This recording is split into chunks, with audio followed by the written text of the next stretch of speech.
In today's video, I'm going to give you 3 reasons why you need to give Feng Shui a try, and then give you a tour of my home. Hey, my name's Erica Meyer, and I'm an architect who fell in love with Feng Shui in 2007.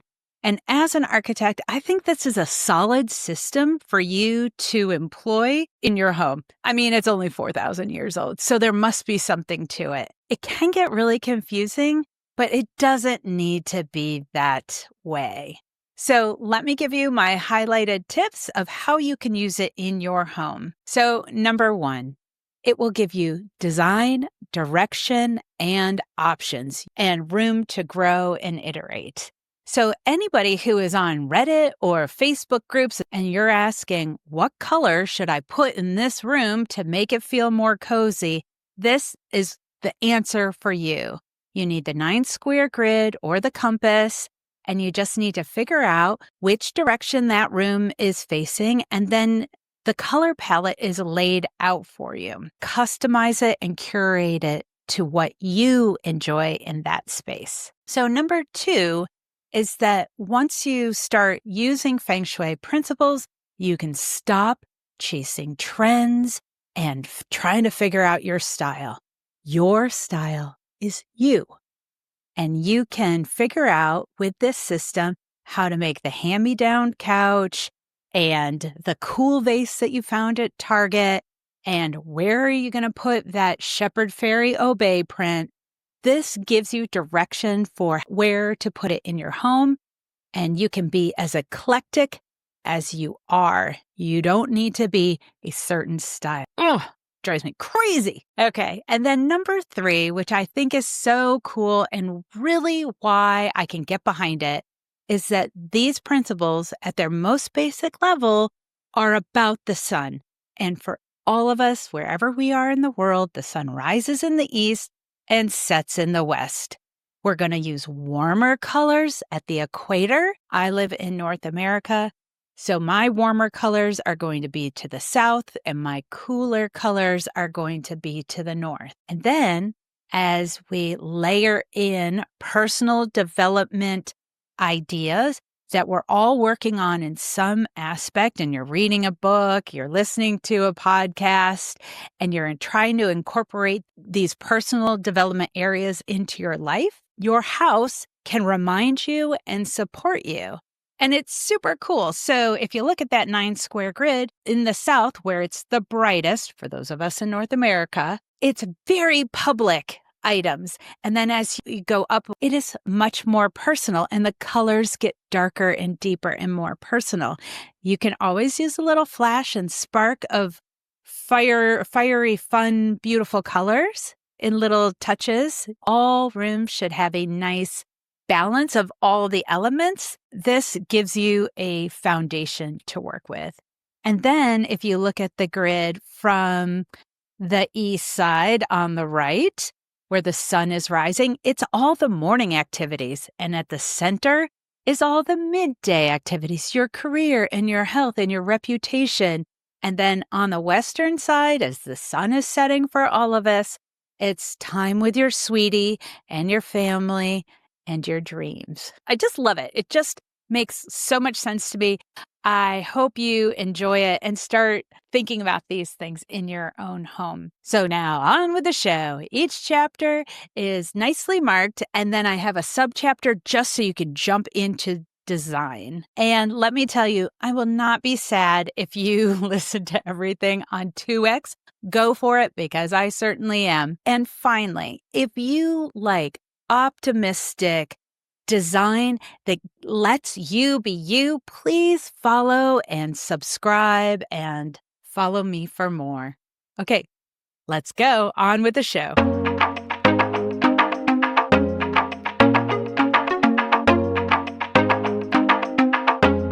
So I used to think that you chose a career path, you get to marching, maybe there'll be a ladder to climb somewhere. But now I'm thinking that I'd rather have my career path be a river, a very cool, deep river. In today's video, we're going to talk about the north sector of your home, which in Feng Shui principles is about your career and life path. It's very personal, and it's the beginning of everything. So, what if we consider not a career path, but a career river? I don't know. Let's explore. Hi, my name's Erica Meyer, and I'm an architect and a Feng Shui nerd. I love the combination of interior design with life design principles, and that with awareness and adjustments to areas of your home, the possibility of shifting your life that 1% into a new direction and a new possibilities. So let me recap first the 9 square grid where we see north at the top. I do that because as an architect in North America and just as a person with GPS in North America, north is always at the top of the page. So I have shifted around traditional Feng Shui map here to have the north at the top, where you can see career. And it is a deeply personal space where you decide where you want your life to go. As opposed to on the southern, where there's more sunlight, they are more public-facing qualities versus the north. And once you have that awareness and that direction within the north, all of this then percolates down to the other sectors. So let me tell you about the moment when I made that connection with the flowing career path. I was in a corporate training with Helen Tupper, and she and her co-author created the squiggly path, squiggly careers, which we think we're on this ladder. It's rarely like that for so many people. And as the panel was talking about their different career paths and they were drawing, it reminded me of a meandering river. And that's when the connection, like, oh, meandering river, career path, water, flowing shapes, there's something there. So when I was in 5th grade, I chose to be an architect. And I aligned everything to then set up through high school, to go to the right college, to start my career. All of that was just boom, boom, boom. Very linear. Go to school, get a job, have a career. And I was in a traditional architecture firm for quite a while. And I got the call from a friend it was an architecture job, but in a corporate setting. So that was a leap that I was willing to take. And I was on that ship for 20 years and loved it. I need to disembark. I don't quite know what I'm going to do, but I am going to do a couple hundred YouTube videos about my passion for Feng Shui. So now I look at those many different jobs as different size boats. A smaller boat, an enormous boat with thousands of people on it. Maybe I'm in a 1-person kayak right now. And when I think about boats and the roles that I've played on those boats, the ones that I love the most are when I'm in this teaching mode. And guess what? Both of my parents are teachers. And I always thought I chose this vastly different career path. So maybe the apple doesn't fall that far from the tree as I thought. One other mindset shift I recently heard on a Mel Robbins podcast talking about Terry Crews's squiggly path, a career path. And at a particular low point, he was doing a menial job and hating it, decided that he needed to change his mindset to say, what if they were paying me $1 million for this job? And he committed to that. And that set his whole career path on a different direction. No matter what your job is on that boat, whatever it may be, if you're the teacher, if you're cleaning things, it's important. You're on that boat for a reason. And there's something to be learned. And with a good attitude, it will take that boat in a different direction, a good direction. I love that. So even if you feel like you're on a slow current right now, an aimless ship, know that you matter and that you can change directions. So let me tell you about architectural things that might help. The mind shift is always first. And then these architectural elements and objects are just supporting that mind shift change, right? They're reminding me about my first home that we had. It was move-in ready.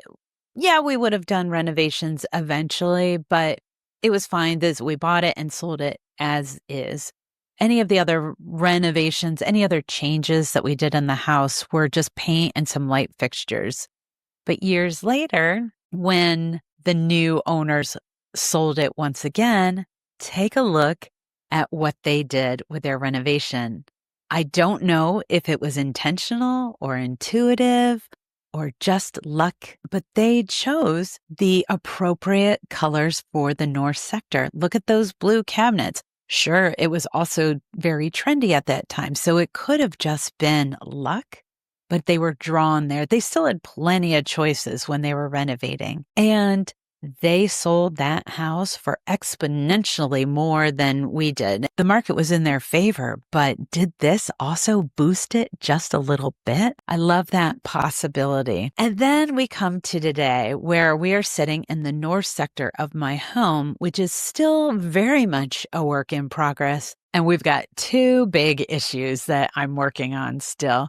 One is the wall color, and the other is the light fixture. First, let me tell you about the wall color. It started as agreeable gray. About 2 years ago, I was itching for color in my life. And so I went a little too far and painted this a blue, and it was like too far. So then very quickly, before my mom showed up for Christmas, called the painter and like, can we get this current brown color, which is an overreaction. And all I can think now, that with this river analogy in my head, is muddy water. It is a lovely color in some other part of my house or some other house someday, but all I can think of is muddy water now in this sector of my home. So we're actually going to end up going back to agreeable gray, which, again, thinking of the river analogy, is like those big boulders alongside the river. And then the light fixture. Oftentimes, the recommendation from Feng Shui consultants or books is to place a fountain in the north sector of your home. And again, I think it was my mentality back in the day, like, oh, I already know my path, whatever. I don't need a fountain. It didn't make sense to me. Is this cat fountain enough? But now that I'm thinking more deeply about water, the idea of a fountain makes so much sense, as it's the wellspring of all of your thoughts, and as it's bursting out and percolating through all the other areas of your life. So this light fixture was chosen in 2018. I knew it was a trendy choice at the time, but I also didn't have any other vision for the space. And I liked how it was long and wide enough for above this wide table. And I knew that the metal and the glass were aligned with Feng Shui supportive elements. But we had a friend walk in one day and he's like, oh, you've got the hydrogen molecule above your heads. I'm like, no, that is not what I want.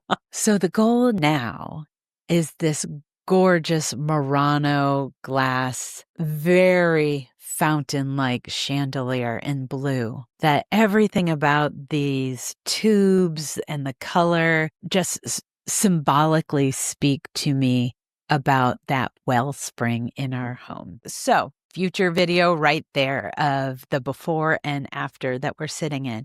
And I think that unless you are paying for an interior designer to fully think out your home and then also add in Feng Shui colors and materials and elements, you've got to be open to the idea that things are going to ebb and flow. You know, it just brings me joy to kind of learn along this path. So I hope you do too. So things to consider, what kind of a path or river are you on right now? And if you don't like it, let's get you on to something different. When I was originally thinking about a path, it was like a dirt road that you could twist an ankle on, or I don't know. It was treacherous. So I asked a friend, what would your ideal career path look like symbolically? And she's like, oh, the yellow brick road.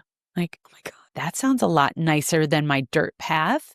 Certainly there still are the trees and monkeys that are attacking you and poppies putting you to sleep, but it's better than a dirt path. No, My husband loves hiking, so for him, maybe a dirt path is not so bad. But to each their own. That is why it's deeply personal in the North. You choose the symbolism that works for you. So please, in the comments, let me know, what is your path? And do you have elements already within your home, like blue pots and blue plates, that support that color intuitively? So please like, subscribe. Let me know in the comments your thoughts, and check out this video on the southwest sector of your home, which is all about love. See you next time.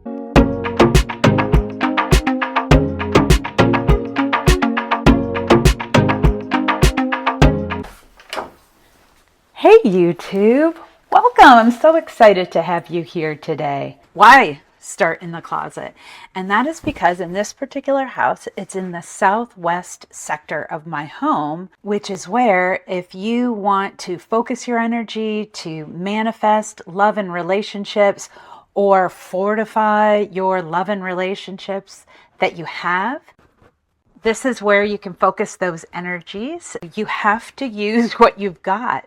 And this actually has been a perfect spot for my husband and I. It's a shared closet in the southwest corner, and right below us is our garage, which is another shared space. For this particular house and where we are in our lives and relationship, it's a great shared space. So you can bring love and strengthen your relationships no matter what kind of space you've got. All right. Hi. If we haven't met yet, my name's Erica Meyer, and I'm an architect who, back in 2007, I was 34 years old and ready to find a long-term relationship, which so many of my friends had been in for years already. So I hired a Feng Shui consultant. We focused on that southwest corner of my apartment at the time. So what I want to share with you today are 7 design tips that you could use within your home to either manifest or fortify your love and relationships. And if you're just here for just pure interior design, don't worry about that. For you, we'll just focus on colors and materials, okay? I am going to start with the potentially most expensive, hardest work first, but it's all a matter of perspective. By the time we get to number 1, you might think that one's the hardest too. Regardless, I hope that this plants seeds for potential growth in your love and relationships, because we all deserve to have that stability in our lives. So we're going to count down. So number 7 is just move. Just move. Just get out of wherever you're at. Sometimes that's what you got to do, right?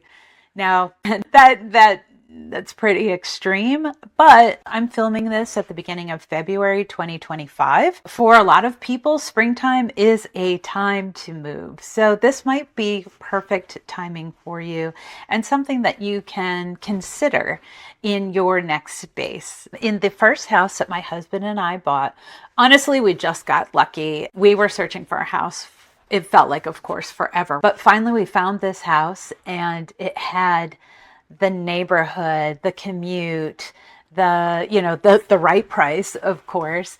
And it also had the bedroom in the southwest corner, and we were newlyweds. So it was kind of perfect space. If you are looking for a house, a new place to live, and a new relationship, or to fortify your existing relationship, consider what is going on in that southwest corner of your new space. And no matter what, even if it's a big walk-in closet, you can make it a beautiful space. Okay, now number 6 is slightly less expensive, who knows? I have no idea how big your home is or the space that you're trying to enhance. But number 6 is renovate. So in the southwest corner of our home, the anchor element is earth. So in the last video, I went through the 5 anchor elements of Feng Shui, and in the southwest is the earth colors. And In my own personal color compass and color palette, I prefer in the Southwest the idea of warm peachy colors, although they don't really exist in this space. But if I were installing a new floor, I would probably be drawn to like a terracotta tile. Here is my Pinterest board for the color compass in the southwest corner, and you can see there are a number of different spaces that I've put in here. So if you are looking to renovate, think about those earthy colors for your floors for that stability, right? So that I love all of these marriage of the metaphors and the materials, right? So you want a strong foundation for your relationships to grow and build from there. So using in your southwest corner, if you're about to renovate, some travertine or limestone or whatever the right material is for that space, this is where you begin. Okay, so number 5 is still in that renovation spectrum, but just paint or wallpaper. Again, similar colors for paint, and this year's Pantone is this very earthy color. I'm not a great fan of here's a color of the year, now you must go use it everywhere. But again, if you're in the need to change up the southwest corner of your home, and it perfectly aligns this year if you want to use the earth tone color of the year as paint in your southwest corner. You may also want to do some cool wallpapers. And as we did the tour, we were walking by, I'll show you a picture of our wallpaper. The wallpaper is called Love. And I was like, okay, it made me fall in love with the wallpaper even more. But it is very geometric. It's squares, which is the pattern, the shape for earth element. So because it's on an angle, it adds a little bit more passion. And then the little flower, I think too, is just a nice kind of sign of growth as well. I will say that when the wallpaper installer was putting this particular paper up, he was like, it made him cross-eyed. So these simple hints will remind you the strong foundation. Let me also show you from our first home where in the southwest corner on the second floor was our bedroom. And then on the first floor was our TV room where we also spent a ton of time. And I chose this blue color, which looks a bit garish in this photo. What I was trying to go for were sunset colors. Once the sun sets, there is this blue. When that blue happens, it just makes my heart sing. I love it. It's just after, it's a few minutes after all of those warm colors, but the sky is still a very bright kind of aquamarine blue at times. So that's what I was going for in this particular room. And, I liked the contrast with the leather couch. That was a very hip combination at the time, but it worked for this room. And as far as I can tell, in the last sale was still the same color. So it's worked for at least 2 families. Now, number 4 is artwork. Artwork has such an impact on our lives. And within your Southwest sector, if you are trying to focus on love and relationships, take a look at your artwork. You don't want any lonely, sad-looking people. You want artwork that projects love. Now, let me show you. Here is a picture of a plate that I found in an antique shop. Back when I was single, I needed a small something to represent love. And I just thought they were so adorable, the adoration that they both have for each other. And that's what I want in my marriage. Maybe we'll have to recreate that someday for a Christmas card. Also within the closet here, this picture of 3, and I think they're probably monks walking away. Now that was important to make sure that we didn't have any eyes looking in on this space for us where we're changing. We also have great conversations or spirited conversations sometimes in this space. So just be aware of the artwork that you are selecting, right? Select it for love. Now, I will show you in our second home that we lived in, this piece of artwork is in our southwest corner, is the Portsmouth, New Hampshire shipyard. And it might not invoke love for other people, but the memory of when my husband and I went into this shop and we saw this print and both of us were like, bingo, right? Like we just loved that print. It was the right scale for that room in that house. So artwork can be an important part of your space in that southwest area. Okay, number 3 is objects. So back in my first apartment, the Feng Shui consultant recommended that I create an altar to love and to put something of a pair of 2s in it. So here I'll show you a picture. That's not the apartment, but these 2 sweet little birds sitting on this piece of metal. And to me, it represented that sweetness of 2 independent people coming together and singing their sweet little songs. And so again, when I walked into my apartment, the mind shift that it had on me, it warmed my heart already, even before the love of my life showed up. Right now, in this current closet, let me show you a piece of artwork that I gave to my husband for Christmas this year. And it was one of those, what do they call those gifts? You know, it's a gift for us, right? But it's this sweet heart. And then our little bride and groom, these were our cake toppers. And I just love this cute little vignette too. If you're dealing with a smaller space, like say in an apartment, and sometimes you're living in like a big open studio space, in that case, you're still going to take the center point of your apartment and just figure out like, okay, that's the southwest. And you can place these objects of 2 or an object of sweetness. Okay, objects, pairs.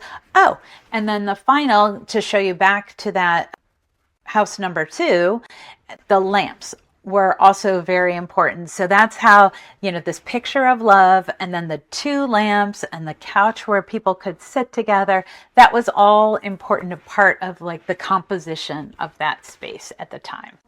Number 2, as we get to the end of our list here, is the command position. You'll often hear people talking about the command position, placing your chair kind of furthest away from the entry point in, so you are in command of the energy coming into your space and you know what's coming at you. I think with the southwest, like the ideal situation for my next space that my husband and I live in, it would be lovely for us to sit and watch the sunset together. It just makes me think of those pharmaceutical commercials where they're sitting in the bathtubs. The reason why Southwest, if you're in the Northern Hemisphere, the reason why Southwest is where we're focused on love and relationship, I think, is because the sun is setting and you want to have that strong foundation with your love going into the dark night. In our first house,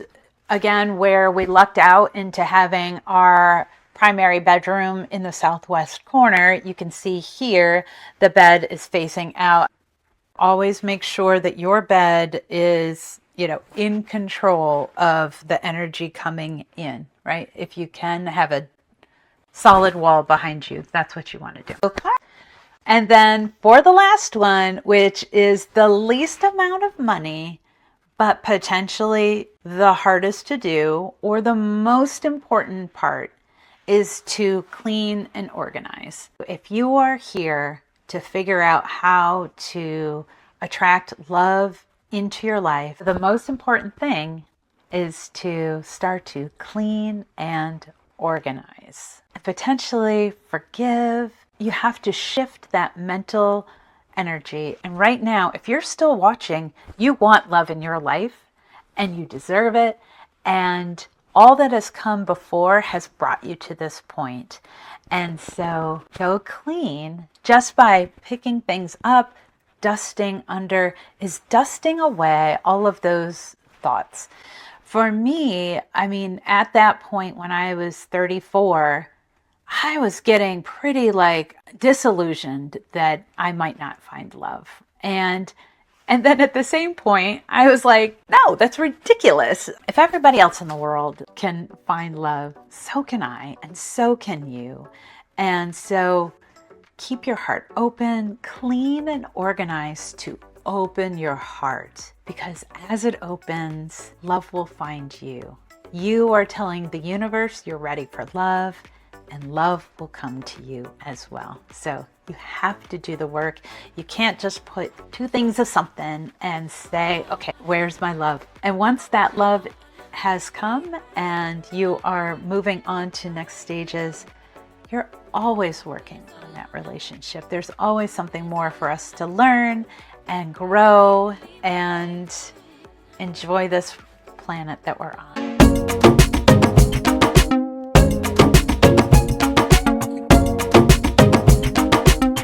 In today's video, we're going to talk about the east sector of your home. It has this unique opportunity to honor and enhance your family relationships, your community, your tribe, and to bring energy and healthy exercise to this area. The design in your home can actually do this. Hi, my name's Erica Meyer, and I'm an architect who is a Feng Shui enthusiast. I have used it throughout my home, and I am here to share it with you. I just adore how Feng Shui is this marriage of the material world and metaphors which enhance our lives. So let me tell you also just this lovely coincidence. Is it a coincidence or not? That each week after I publish a video, I go out for kind of a celebratory walk and listen to a podcast with my friend Mel Robbins. And last week, she was talking about friendships and the 3 pillars that she believes are needed to enhance your relationships, your friendships, and why we struggle as adults. So what I love about Feng Shui is this universality. Is that a word? The sun rises in the east for everyone. So in the east sector of our home, we made it through the dark, cold night. So we're focusing on that sunrise, the energy that it brings to our home and our house, and finding that community. We have a solid foundation within ourselves now from the north, objects that are reminding us in the north of our personal purpose. We've got relationships in the southwest. And now we're building our family and our communities, that strong foundation that we need to then continue on through our lives. Because as humans, we are all connected and we have been successful as a species because we've worked together in communities. We're going to focus on the sun, its growth in this sector, colors like greens and blues, and upward movement. Let's go into the first of Mel's 3 pillars of what friendships need. And the first one is proximity. The proximity of when we're all little and in school, and that those friendships are easy. You grow up and there is a great scattering. So in Feng Shui, we're using all the materials of the space. We're using the volume of the space, the colors, the windows, the materials, the fabrics, the furniture that we choose. And because my space is a stairwell, I really need to focus mainly on color and artwork.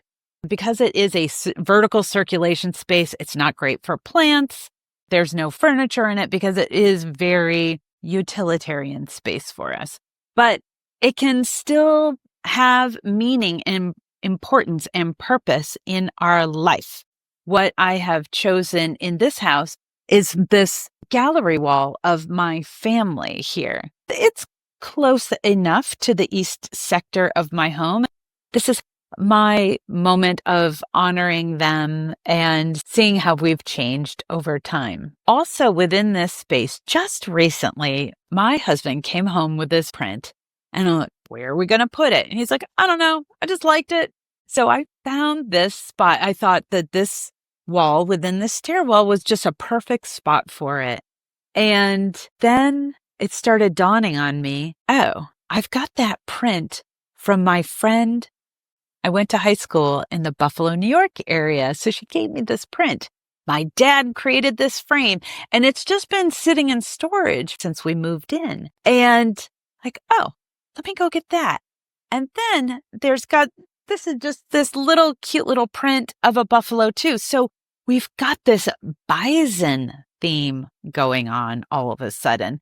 And my son has always been obsessed with bison. His 3rd or 4th birthday, he wanted this bison cake. So I made him a bison cake. I'm very proud of my bison cake. So let's think about bison, herds, and their proximity. They migrate, they come back. It's really cool symbolism that is working in my home.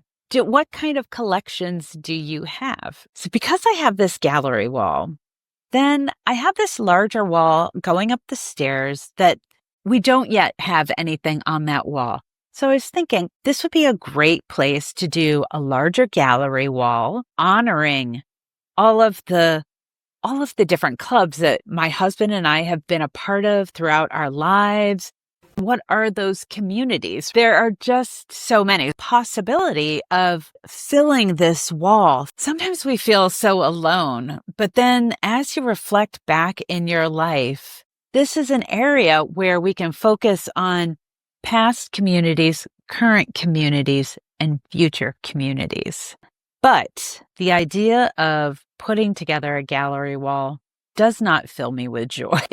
No, all I can think of is all the little holes and dusting it and getting off kilter.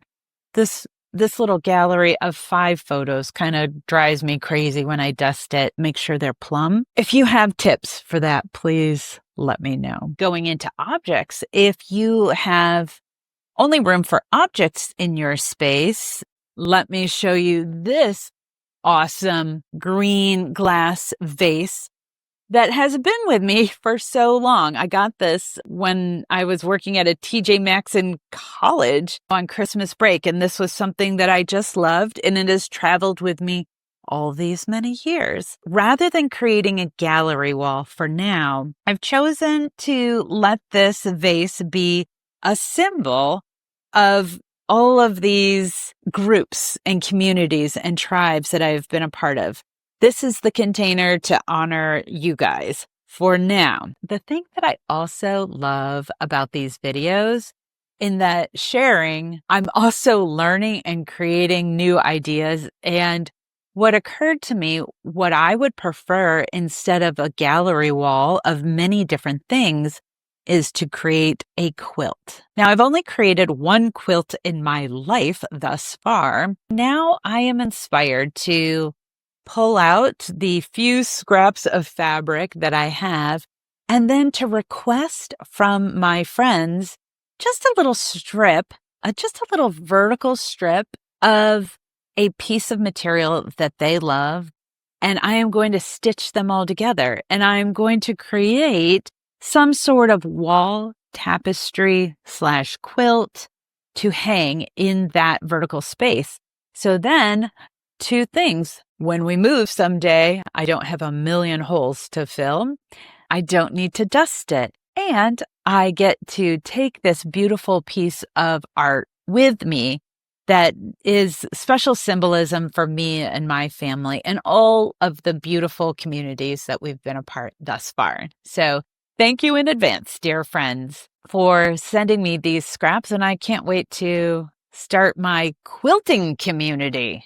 If you are intrigued and want to learn more, please subscribe to join this community. Currently, I have 50 subscribers. Thank you all.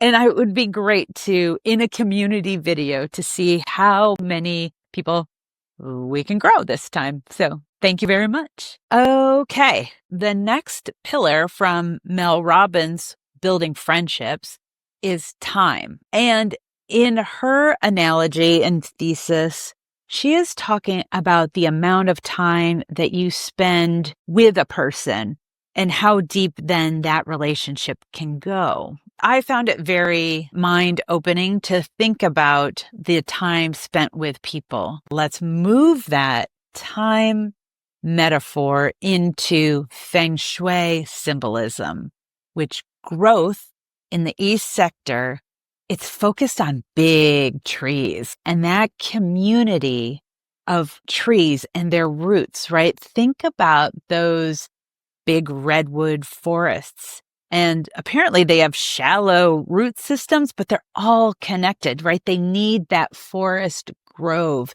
That community is stronger and grows because of that connection. And the same with like aspens and how they all are connected and all turn bright yellow in the fall. Did I get my tree right? I think so.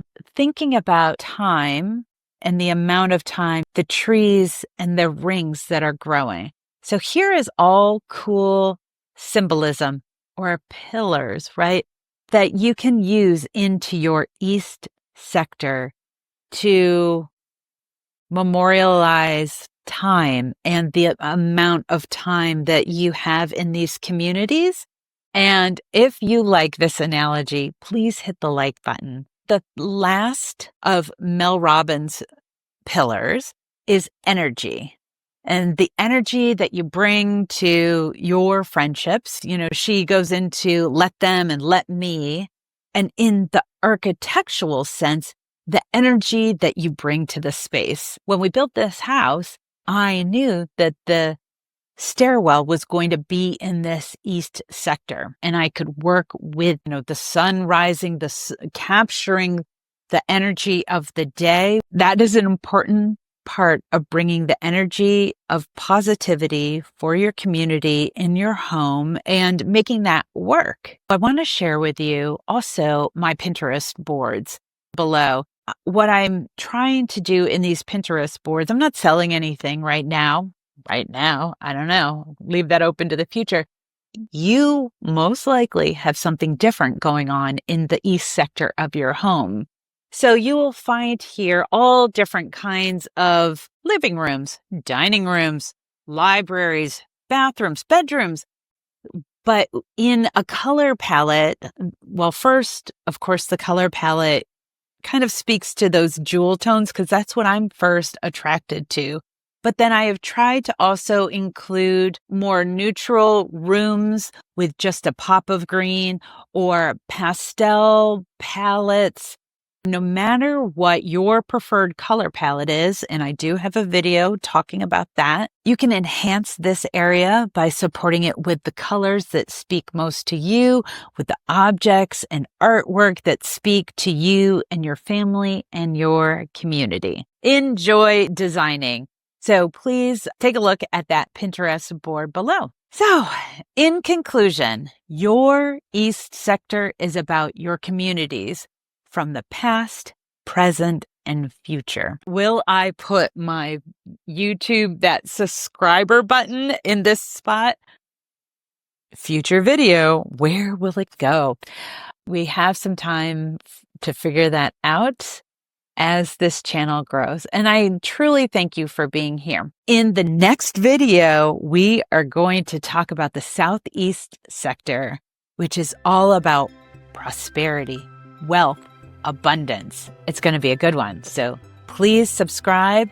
Thank you so much.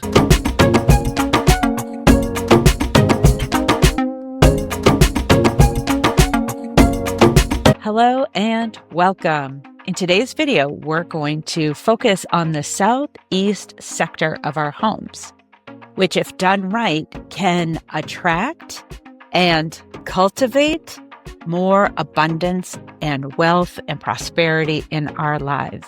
It's a good one. Let's go. Hello, my name is Erica Meyer. I am an architect who is also a Feng Shui enthusiast. And I have used Feng Shui in 4 different homes now, and it is a continual learning process. And I want to share that with you because I think it is working out pretty good for me. And this is something that everyone can do in these little tiny habits. It is Feng Shui is this wonderful combination of interior design with powerful meaning that is based on the sun, the moon, seasonal cycles, and even beyond. If you start working with a Feng Shui master, they'll be able to give you all of the cosmic knowledge that can also even go deeper. We can always go deeper into all of our studies. I'm going to just get you on the path, and welcome to the path to the Southeast. And why is the Southeast focused on wealth and prosperity and abundance? And that is because that is where, no matter where we are in the world, the sun is going to rise in the east and set in the west. It behooved our successful ancestors to get as much sun and water on the crops that they wanted to grow to feed their families. So it is an area of abundance. We want that sun as soon as it pops over the horizon to start giving its beautiful energy to that which we want to grow. So now we will go over 4 areas to get the best garden going, and in our architectural sense, what we need to do for these spaces to enhance and grow. So like all good farmers, we're going to need to clear the fields and our minds in order to shift from lack to abundance. We really need to clear out, examine and clear out a lot of those thoughts. And a lot of that happened when we were growing up. They were either direct comments or indirect comments that gave us a view of the world that it was either, there wasn't enough, or that we lived in a world of abundance. And we can shift right now. I feel like we are just blessed to be living in a time when abundance is so obvious. We're pretty much in a time of overabundance. And yet we can still feel like, well, somebody else is rich, somebody else has all of that, and we can shift that to abundance. So then architecturally, what does that mean? And it is cleaning and organizing your space. So whatever is in the southeast corner of your home, if you have right below me is storage, right? So that storage needs to be clean and organized. We don't need any extra junk. Really go through it. You don't have to be a minimalist, but make sure that you're not holding on to anything that doesn't serve you or would serve you in the future. And then certainly clearing the field of weeds, and that would be architectural, maybe objects that people have gifted you that you don't want.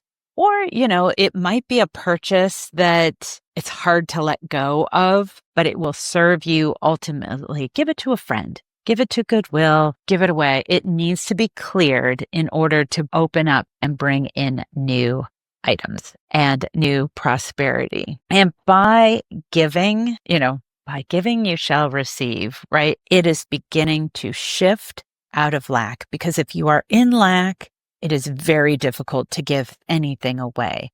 So you have this strong foundation. We're continually building the strong foundation throughout. Your community will support you. Your partner will support you.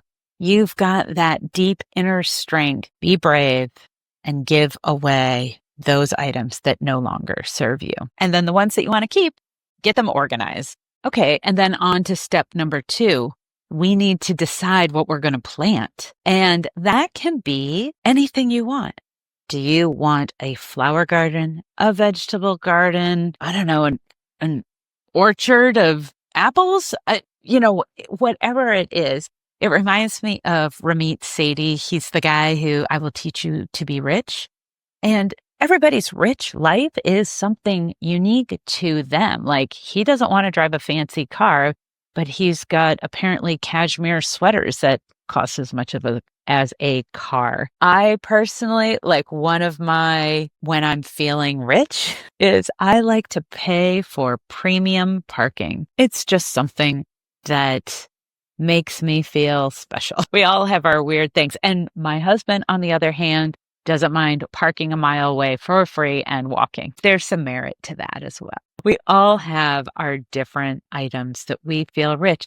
Wealth and abundance is also not necessarily all about money. Of course, the researchers know that happiness point of income. And once we've we're able to pay our bills, you might feel wealthy and abundant and prosperous in your family, in your spirituality, in your philanthropy, in your knowledge. There are so many other ways to start tapping into abundance. You just need a piece of paper and a pencil, and you write down a list of all of the things that you would like to cultivate and have abundance in your life, free. You can also go on to Pinterest. I've got my Pinterest board below. We'll talk about that later. But there is a place where you can dream. Look to other people that you think are successful and start analyzing, like, why do I think they're so abundant? And start picking that out. Is it because they get to travel all the time? Is it because this, that? Put that on your list. That is a part of your uniquely rich life, and you deserve to have all of that. So now that we've got our list or our vision board, we can now start placing objects within our home. I went on a little adventure yesterday. I was trying to get a money toad, which Feng Shui masters will talk about. I, of course, don't know the full history, but I am intrigued. So there will be a future video once I have my actual money frog in hand and placed here. They kind of go not directly in front of your front door, but close looking at it.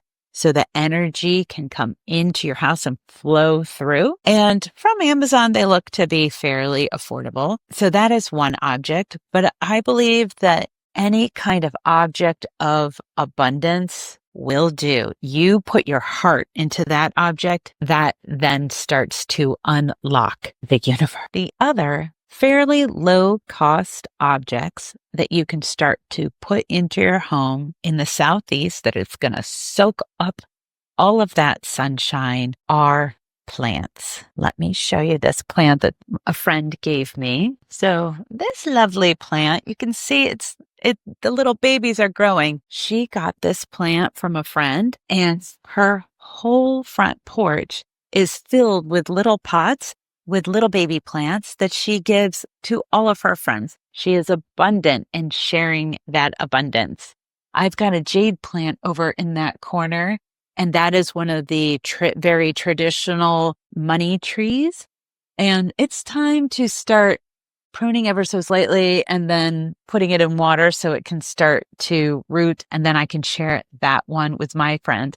I think this guy's ready to go already as well. And if you do not have a green thumb, if you don't have any gold objects, also one of my favorite objects that is not inexpensive, but super fun. If you are a Lego person, Lego is not a sponsor, but they have all of these Lego botanicals. And, this little bonsai tree is green. It represents growth, all of the little pieces.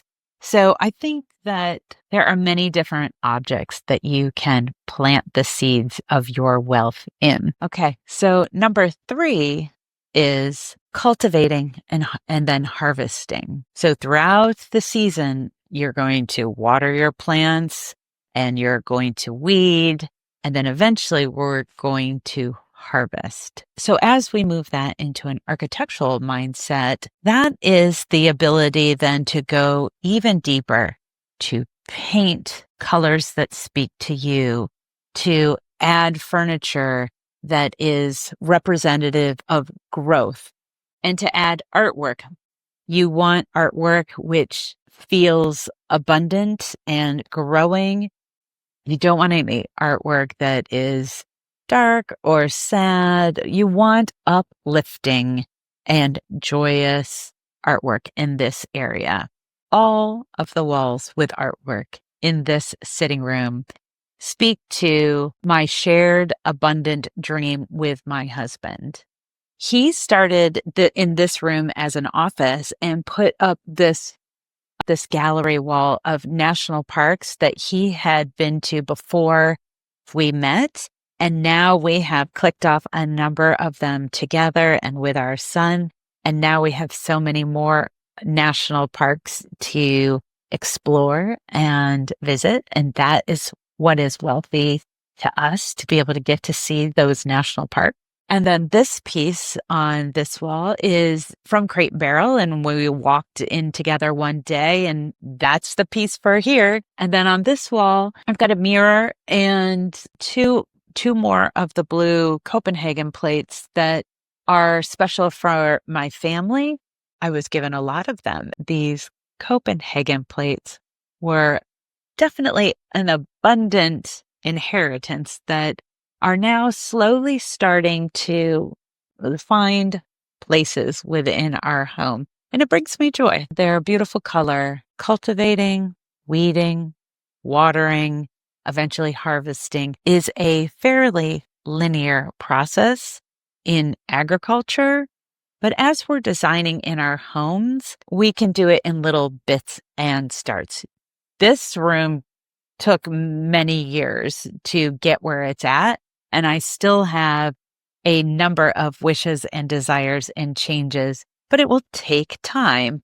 And that is the fun of designing for your own home. And for the fourth and final note for today is once you have harvested, the cycle starts again. And it is winter. Can you hear my wind chimes? Wind chimes are another lovely object to put in any sector, quite frankly, that gets wind and has these beautiful sounds. Someday I will be doing a future video on wind chimes. They are just so lovely. Back to winter. Okay. So once you have harvested, you may have overabundance, which congratulations, that is fantastic, right? That is what we're all working towards, quite frankly. That's a good problem to have, is overabundance. Zucchini, please take the zucchini. In a wealth sense, depending if we're talking about money, gives you the opportunity to tithe back to your beloved communities that support you and to other philanthropic areas. And then again, we will be cycling back to minimalism and organizing. And there is always things that kind of accumulate, all the extras. We need to then take that out. And once you're at that point of, you're on a solid financial ground, bravo. You can also then start thinking about multiple income streams. And back to our agriculture analogy, it sounds like a greenhouse to me, right? So you could potentially, if you want to work all year long, but it's also okay to have a slow winter and to have time to cultivate your mind as well, right? We need to move our bodies and make work happen. But we also need to rest and recuperate our minds and have that joy and time. And so hopefully your space in that southeast sector can be one that rejuvenates your soul as well. And if your room in the southeast sector of your house is not a sitting room and can't be painted green like this, please don't. Go check out the Pinterest board. This is a great place to use gold hardware if that's what you've been wishing to do. You can see all of those different types of rooms and different green-inspired color palettes that speak to you, because I certainly don't want you to use any colors that don't feed your soul. Okay, thanks so much. I greatly appreciate you watching. Next time is all about the center of our home and glowing it up for our health. Can't wait to see you.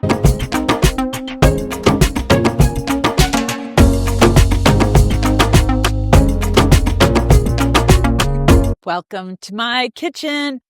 Welcome to the center of my universe. Perhaps the world does revolve around me. No, it doesn't. But your house should definitely revolve around you and support you and your family. Hi, my name's Erica Meyer, and I'm an architect who's obsessed with Feng Shui. And I want to share my viewpoints of it and how you can use it in your own home. And in today's video, we're going to cover the center of your home and what it means to your health. And we all want a strong, healthy life that then supports the rest of our endeavors in this world. So, welcome. The center of our 9-square grid, which is Earth. And this Earth area we want to glow. I just found this alabaster fruit bowl, which is exactly what I wanted for this space. I've had a darker ceramic piece here for years, which was a wedding gift, and it's lovely. But now it has found a home in the northeast sector, which is also an earth element. Let's talk about what's typically in the center of our homes. A lot of North American homes, there's a lot of structure or circulation or rooms that don't need windows. Like right above me is a bathroom with no windows. Below me is a basement with storage. You'll see in the floor plan of my home, right behind me is our garage. And right about here is the center of my home. And so what's most important for any home is to make sure you are clean and organized. In future videos, I'll show you like how I organize my pantries. But in today's video, we're just going to cover the high level items. So just know that I love organizing, and those cabinets, all of my cabinets, deserve a video in themselves.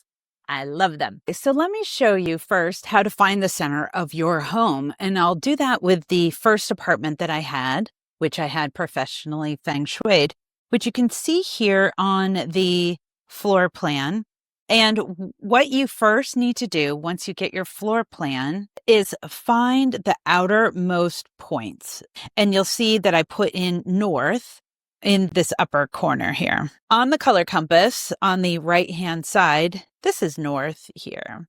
And what I can do is I'm going to just turn this guy 45 degrees and then move him. Once you find the center of your home, that's where you put this compass. And we'll just slide this compass over to meet the middle of that. It's close enough. And you can start to see that yellow area. That is the health area of this color compass. So we'll draw like a quick circle around here, see if we can get that to look nice.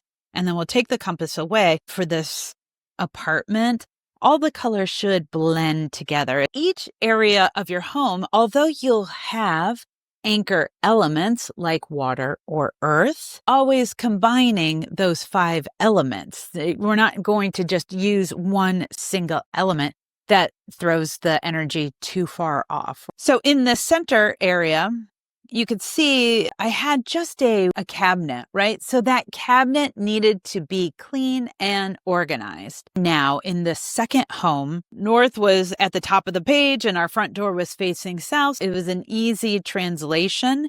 And we hired our Feng Shui consultant once again to come in and find the center of our home, which you can see here with these red lines, the center of the home. And then her notes are layered underneath there. Then we could put the color compass right on top, and I will draw that circle again. Okay, so there's the center of their home. I drew it a little off, but it's fine because again, all of these elements are blending together. But what you see here is I've got a pantry, and then this area, a lot of structure, and there was a cabinet in there. So basically, we just need to keep the circulation clean. Now, in the next home, I don't have a floor plan, but the center of the home was right about here within the kitchen. And then this stairwell. So each one of that's the center of the home. And then within our corridor, it's probably right in the center. So it was important to keep that corridor clear, keep the stairs clear. I want clean arteries. So don't we all, right? This house, we knew that north is at the top of this image here. South, our front door is in the southern sector. So I can quickly take the color compass Whoops. Take the color compass, place it in the center where those two red lines cross. I'm going to draw just a circle around and then move my compass back over. And you can see here, this area is my garage. So I need to keep my garage clean. Here are the cabinets right behind me. And then we have a closet here. Everything within this area, it's still circulation path. It's still storage. So it's a good idea, if you're going to be minimalist somewhere within your home, perhaps it's the center where you're keeping things clear and flowing and glowing. We talked about the center of your home is typically either circulation or rooms that don't need windows, storage, or its structure. But you also might have an office in the center of your home because technically they don't need windows. I hope you do have an office with a window. But if you don't, then we're going to talk about that in future videos. You're going to use your artwork to create a view and vision. Use that trick anywhere where you feel like claustrophobic and tight. Start looking for artwork that gives you expansion. And then if you do have a room rather than circulations, that is where you can start decorating with earth elements, earthy neutral tones or elements such as alabaster. If you've got a fruit bowl, oh my gosh, that thing's heavy with the fruit in it, stone on purpose, flowers to brighten. I also read in one of my Feng Shui books that you want to put things in your space that bring you joy. And I do have a little lucky kitty that is often moving and he brings me joy. I'll show you one other. This little find brings me joy. I found it in an antique shop long ago. And I just think it's hilarious that these are the measuring spoons and they are the flowers of this potted plant that's always been in my kitchens. And then also you can see that I've got bright orange objects because fire creates earth and earth abundance. So I've got a flame red tea kettle. And then also I've got a kettlebell. And this is me trying my tiny habit reminder that when I'm making coffee in the morning to get a couple reps in. I'm working on it. Tiny habits, a little bit day by day, they add up. If you go to Pinterest, I have a board that is specifically for the center of your home. It's got lots of warm earth colors to glow up the center of your home. Have fun with this.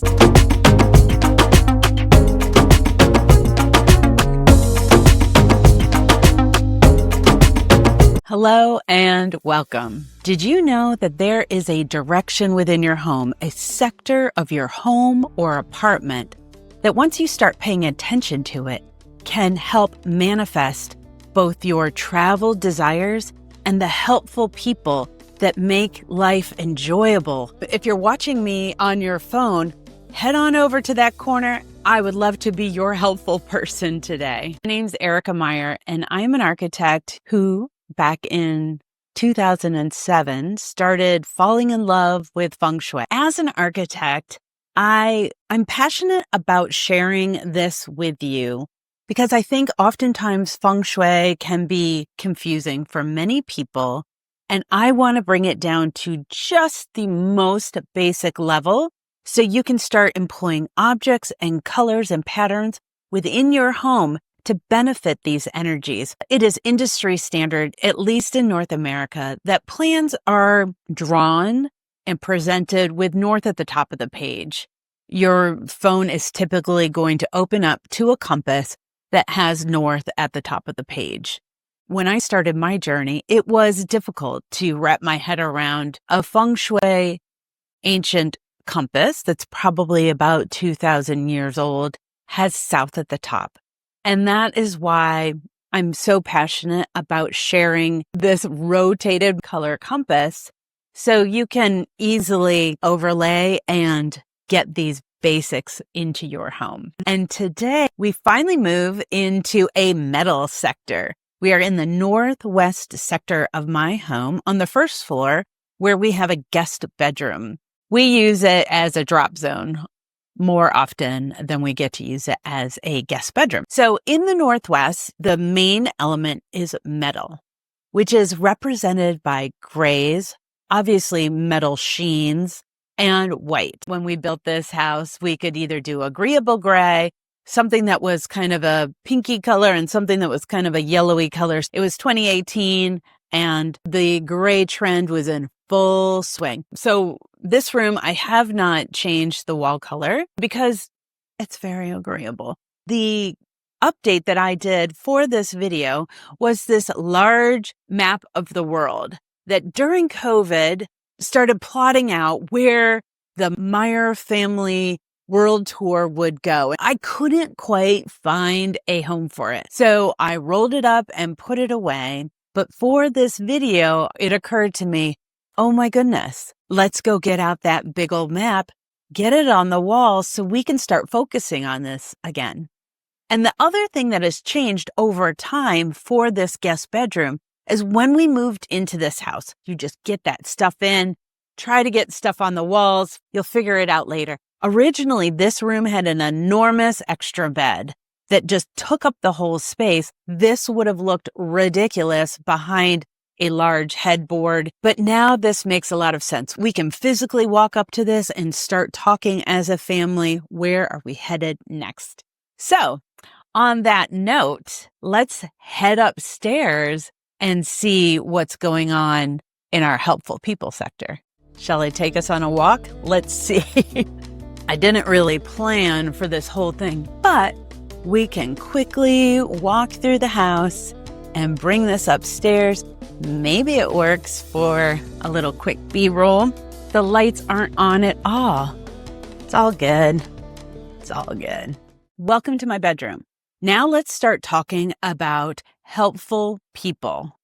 And if you watched the Southwest video about creating love in your life, you'll know that my Southwest sector of the home is a large walk-in closet, which is not ideal for relationship area, but we've done our best to make it beautiful and bring in items of warmth and coupledom. Our primary bedroom is in the Northwest sector of our home, which is travel and helpful people. The most helpful is my husband. Marriage is about helping each other achieve your dreams. And my husband is helping right now in giving me the freedom to do these videos, which I must do. And so thank you, dear husband. And I hope I can be as beneficial in making your dreams come true as well. You may have a much different room function in this sector of your home. And that's why you can go to the Pinterest boards and look at, I've put all different kinds of rooms in the gray scale. This mural is from Rebel Walls, which they're not a sponsor, but oh my gosh, I love you guys. Let's work together someday. It is very purposeful that it does not go from corner to corner. I wanted it to represent a window in our future lake house. I want to be able to look out at the lake. And having this mural right now as I go to sleep and when I wake up in the morning, it brings me joy. You may be in an apartment that you're not allowed to paint, and by default, you might be living in a gray apartment. So perfect for this Northwest and West in the next video sectors of your home. Have no fear. You're going to add objects, right? Or patterns or fabrics that will, or artwork. This antique desk behind me was a hand-me-down. It has never quite found the right place in our home. Until recently, it was not actually used as a desk. It was just used as a focal point. Over the summer, I began journaling, and I started journaling outside, and it's lovely listening to the birds. But as it got colder, I remembered that we had this desk from family. These are my ancestors being helpful people. So we brought that desk upstairs. There used to be a open shelf right there. We want to keep this space, all bedrooms, kind of as calm and quiet as possible. So this was a much nicer serene, heavy, like grounding piece of furniture that is also finely functional. Just keep your bedroom calm yet inspirational. I'll show you this other piece of artwork that I have had for many years. It just reminded me of laying in the field and looking up at the stars. So if you are only able to do objects, here's where you can do little flashes of metal here and there. In one of my books, the Feng Shui author suggested doing a metal box. To show you here today is a silver tin that I have. I have been adding little notes in here that says, I need help growing my channel. Please subscribe. And other items of my life. And it is this concentrated metal. Metal is decisive and discerning and concentrated. So the more exact you can be with your desires of helpful people and travel in the world, the next video that I want you to go back to is actually the southeast sector where that prosperity is, because these helpful people can help with that prosperity. And then as you become more prosperous, you truly do need more people to help you. Years ago, I heard this, what may differentiate a singer with lots of talent, but not a celebrity, and that celebrity musicians, is that celebrity may have been more open to receiving help. You can't go on big, grand world tours all by yourself. You need to be open to letting other people help you and helping other people. I hope these videos are helping you create a home that is beautiful and inspiring and helps you manifest your dreams. Thanks so much. We'll see you next time.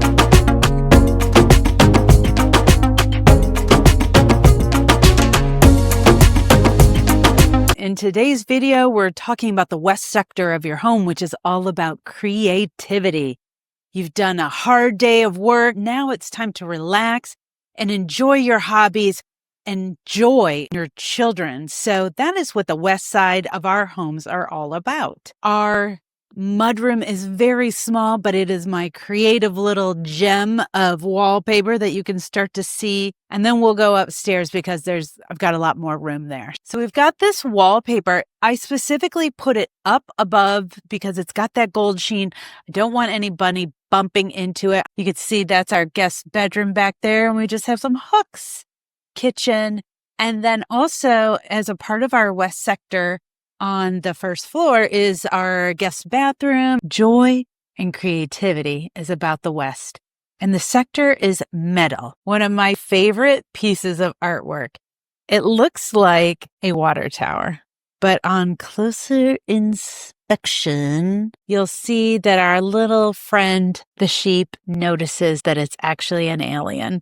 So having it adjacent to the bathroom just brings me joy. And then into the bathroom is another place for creative artwork. This piece here that my friend Susan gave me for my 50th birthday. Love it. It's got this heavy coat of epoxy on it. Perfect for a rarely used wet environment. I'll show you that we did go all the way to the ceiling on the tile. And we used this very cool backlit mirror. Now let's head upstairs into my main bathroom where I've got much more room to talk about our west sector. Welcome to my bathroom, to the place where I rarely take a bath because even though this house was built in 2018, the tub is very shallow. So someday maybe we'll get a deeper tub and we can do some cold plunges. But for now, let's discuss the Feng Shui principles that are in the west sector of our home, how we can enhance them, boost up our creativity. This sector is about metal. You can use more white and lighter grays in this area. My house is a builder house that we, chose agreeable gray. So both in our main bedroom and in this main bathroom, we've gone with agreeable gray and the builder grade tiles. And then we get to add that layer of creativity. And creativity can come in the form of artwork, objects, patterns, whatever is appropriate for your space. First, in objects of my child, he's given me a number of these items along the shower wall. Just up above here is a photograph from my brother. Admire his creativity in capturing that moment along the Niagara River. And then even up above this window there where we need a little bit of privacy with our neighbors, I have used 3 IKEA boxes and then this two crystal lotus. I've brought one down so you can see it more. And unfortunately, I'm filming on a day where it's pretty overcast. But on sunny days when the sun is setting, it hits these crystals and lights up the area. It's lovely. So whatever your space is, see how you can amp up that creativity and then see how it rolls out into the rest of your life. The other piece that I wanted to cover in this video, which I'll probably do like an expanded video at some point, is it bad feng shui to have bathrooms in any sectors? And here is my personal take on this. Feng shui is at minimum a 4,000-year-old practice of figuring out how to create beautiful energy, balanced energy. And 4,000 years ago, they did not have indoor plumbing. So I think we should be celebrating our indoor plumbing. Oftentimes you'll hear that it's bad luck. Perhaps it's bad feng shui to have any sector of your home with a bathroom in it. And we are blessed to be living in this time where most of us have indoor plumbing, which is fabulous. Now, I do agree that your plumbing is not dripping. Keep the toilet covers down. But other than that, it is a joy to not have to head on out to an outhouse or for, a bedpan latrine thing that they had in Victorian times. As I was thinking about this and what they could have been thinking, why would ancient masters say this was bad luck? Be careful.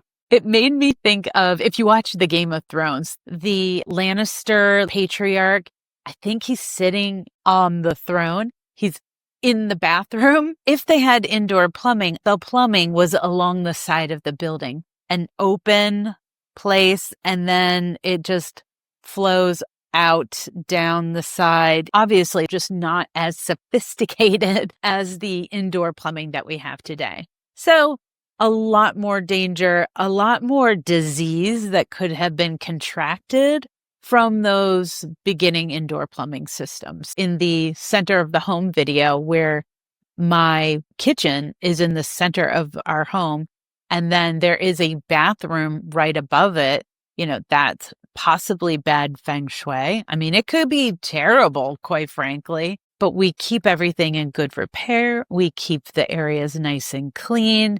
And I have to trust that our contractors and builders have done a fantastic job. If it comes to pass that we have a plumbing issue, we will be able to see it quickly and take care of it. So I definitely don't want to go back to the times when we didn't have these wonderful conveniences of indoor plumbing. The West sector is about your creativity and joy and children. It's on that the most western part, obviously, of the 9-square grid. I have a dear friend who's also an architect and a phenomenal artist. She said to me many years ago, other people create children, I create art. And she travels all over the world going to these amazing artistic retreats to learn new techniques. So whatever your creation process, be it children or master paintings or baking, like if you have a kitchen in the west sector of your home, how lucky. Enjoy that sunset as you're kneading bread and serving it to your family.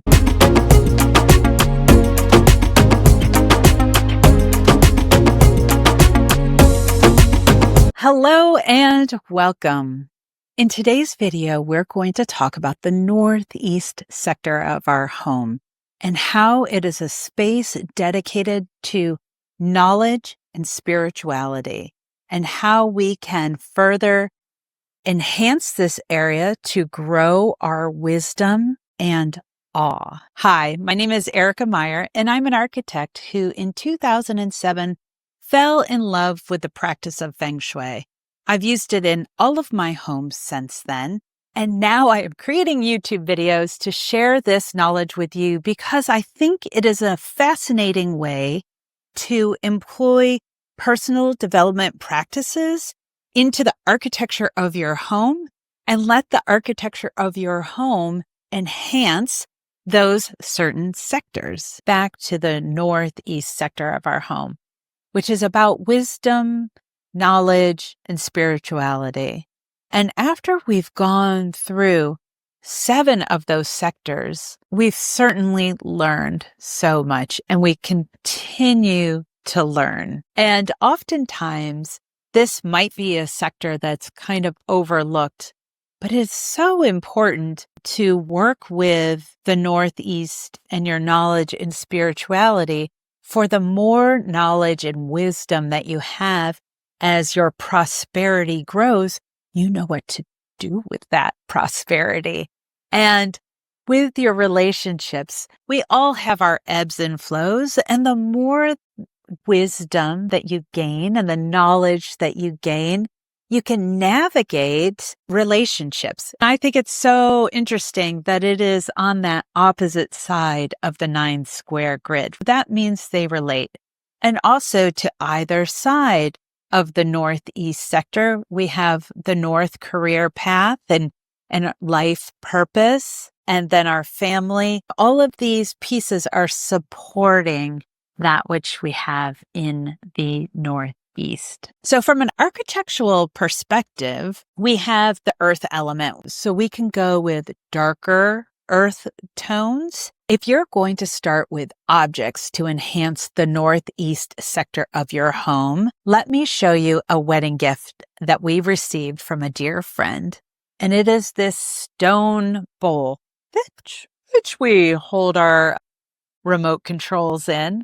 But these deep greens and veins of white, it's such a beautiful representation of condensed earth that sits very nicely in the space that I have in my northeast, which is our TV/family room, living room. No matter what your function of your home or apartment is in the northeast, you can use these small objects of stone statues, planters, whatever, that really stable object is. If you're looking for artwork ideas, this is where you want to put in those big, stable mountain range. Last year we went to the Tetons and I got this print. It's not in this space, but it sits on the northeast wall in my office, and it is that big, stable background. This is also an amazing place for whatever your spiritual path is. If you are a part of a religion, this is where that iconography would be very well placed to remind you to have that meditative moment in the northeast. At the beginning of your day, let's quickly look back at that 9 square grid. The southeast, where we're prosperous, that's your gratitude practice. And then in the east, where it's family and community, that's what you want to activate. And that is exercise first thing in the day. And then in the northeast, it is knowledge and spirituality, which becomes a meditation practice. So if you have 5 minutes, 5 seconds, whatever it may be, to just think about centering yourself and moving through the day, whatever that may be. Then moving into larger ideas of renovation. This color it's a 2-story space here. This color is called Ombre Gray from Sherwin-Williams. It's a gray, but it's very greeny gray. something similar that found in here, you may want something that's more of a traditional brown earth tone, whatever that may be. Like this is where you can go bold in that color and as a meditation. If in your northeast sector is an area that needs floor tile for some reason, large, dark, square, or even hexagon. One of my also inspiring earth images is the Giant's Causeway and these amazing earth columns that I'll show pictures. It's so cool. These formations happen, I believe, in a number of places in the world. This one just happens to be from Northern Ireland. And they're just so cool, right? So these hexagon tiles, which have been so trendy, might actually be quite appropriate in this northeast sector of your home.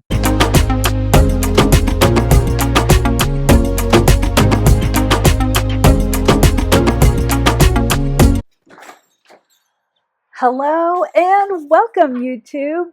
In today's video, we're going to talk about the south sector of your home. It's the final part of our series, and it's about fame and reputation. And in today's world, I think it's also called your personal brand. So come on in. With this video, we are completing the 9-square grid. It is about the south sector of your home, and it is about fame and reputation.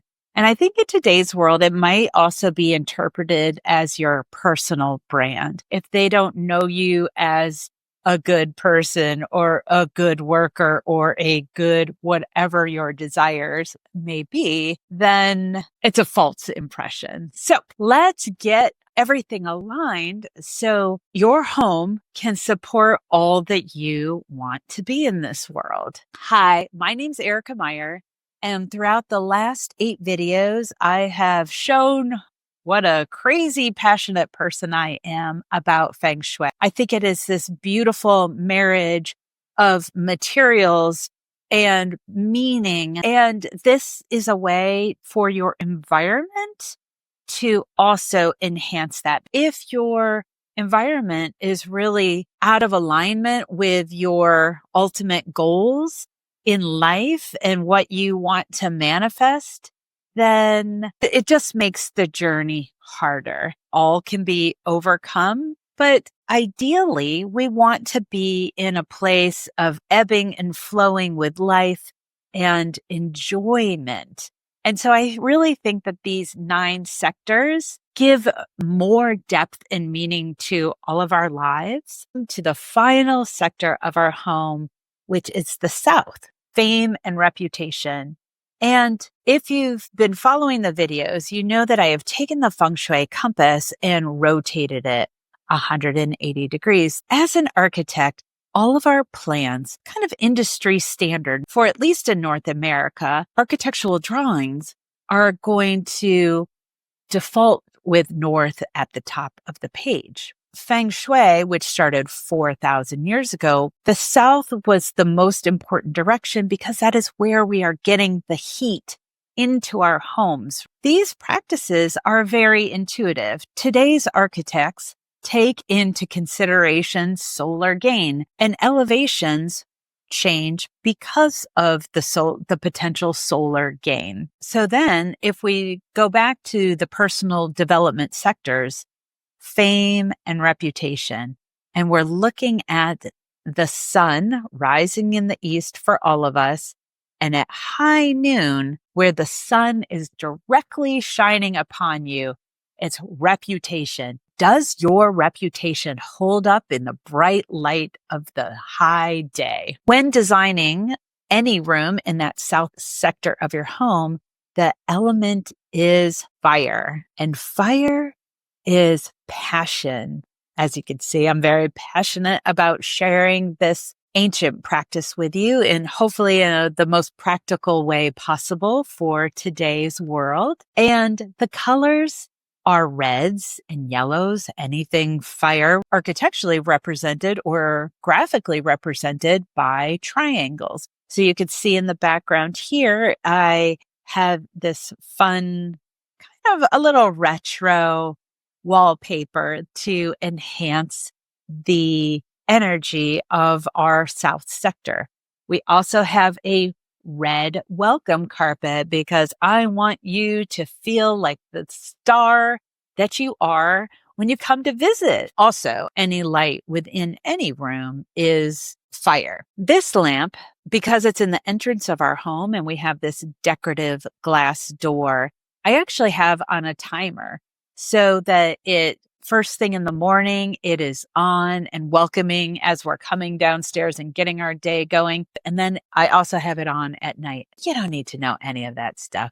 Let's move on. Do you want to do a full red monochrome room? If you do an all red room, it's a lot of energy. But for our own homes, there is the theory of just one red element really brings the passion to that room. So that one red element, I think, ties beautifully into Feng Shui. I don't think that's a mystery or coincidence at all that is a passionate play in any room. You can also use the fire element in your kitchen to further enhance that nourishment. In many Frank Lloyd Wright homes, that fireplace was the central element of the design, which everything spun off of. So to also enhance the south sector of your home with artwork, this is where you get to have the most energetic artwork,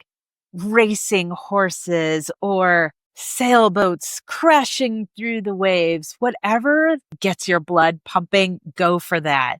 This is also an area where you want to display your accomplishments that you deserve your reputation for, your diplomas or a silver play button, ding, ding, someday. And then for objects within your home, I would also recommend this little guy, which has 3 different settings. So this is a cool setting, warm, and then a blended. I love these. I have a couple of these throughout my home. Now I start to keep the lights really dim at night to help me sleep better.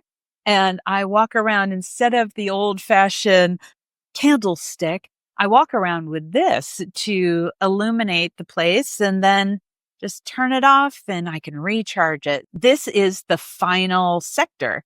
But what we always do, you start again and relook at your purpose and your relationships and your family and your prosperity.